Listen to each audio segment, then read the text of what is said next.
Oh wow, is this episode so bad. This Supergirl episode is just terrible. Hey everybody, it's Martian Monkey here. This is going to be my Supergirl Season 2, Episode 21 review.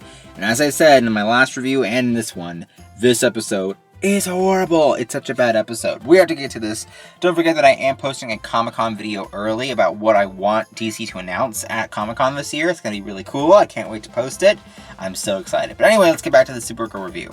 So yes, Raya has taken over. Her invasion has started. And I do like the effects in this episode. I think they look really, genuine to what the show's look is. And I think it just works for the Supergirl episode and for the season.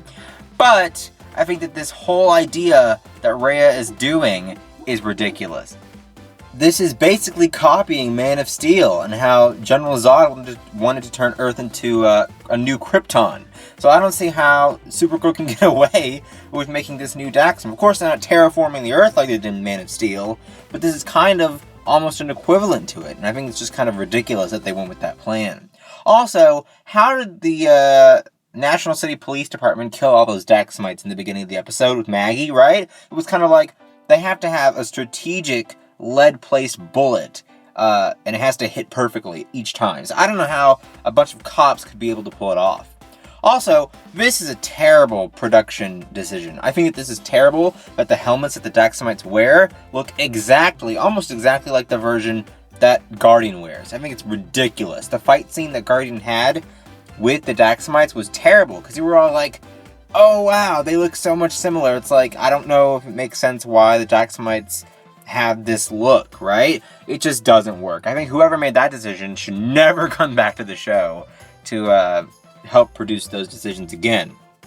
So I just think that was ridiculous also to have that there.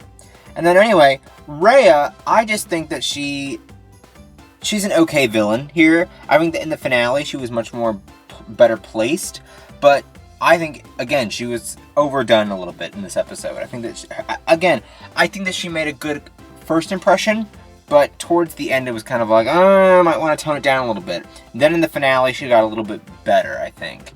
Mainly because she didn't have that many lines in the finale.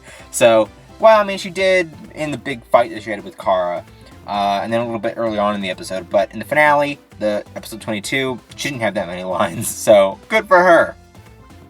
Meanwhile, Lilian Luthor has returned once again in this episode as well, and I think it was really nice to see her. I really do like the idea of them working together, her and the DEO and Supergirl. I think it's really nice that she wants to work with them, but also puts on this act because she really just wants to get Lena back, and that's the only motivation she has. And it was totally predictable as well. So I don't know. It was nice to see that twist because we hadn't seen Lilian in a while, but at the same time it was kind of like not as fulfilling because we know why she's doing it, right? It's not for the good of mankind, it's for just Lena, which is pretty much how all villains work with their counterparts, right? Their hero counterparts. Meanwhile, Cat Grant is back. Oh, I like Callista Flockhart, but let me just tell you, her introduction scene was way overdone. It was overkill. Just like she said that Raya's tiara was overkill. And also, I have to think that she did contradict herself in that statement. She was talking about how they're not like men. They're women. They can handle things peacefully. And at the same time, she contradicts herself with more cat fighting and saying, oh, that tiara is overkill. It's just like, you fight for women in general, yet you do something that contradicts your statement before and just totally turns it around like a 180. I just think that was terrible. Also, Linda Carter, she didn't really have anything to do here, and I really wish her character didn't exist on this show. I do love Linda Carter quite a bit, but let's be honest, Supergirl did not need her. The show just really wanted her because she's the older Wonder Woman, and of course the movie came out this year. So, sorry Linda Carter, but you're unnecessary to the show, and I hope you never come back. I'm sorry, but it's true. And I think that her whole build-up of her character being an alien was wasted here. It's just like, really? I mean, unless they bring her back in Season 3 and make it into a bigger deal, which they aren't going to, hopefully, I just don't see how this character could really be necessary in the future. And then again, more copycatting. Here with Lena and Mon-El getting married. It's the same thing as Oliver and Nyssa getting married in Season 3 of Arrow. It's ridiculous. It's just so much copycatting in one episode of a CW series. It's like, come on. Even though this is a DC show, don't think you have all these original ideas, because you don't. I mean, first they copy Man of Steel, then they copy Arrow. It's just what else is next?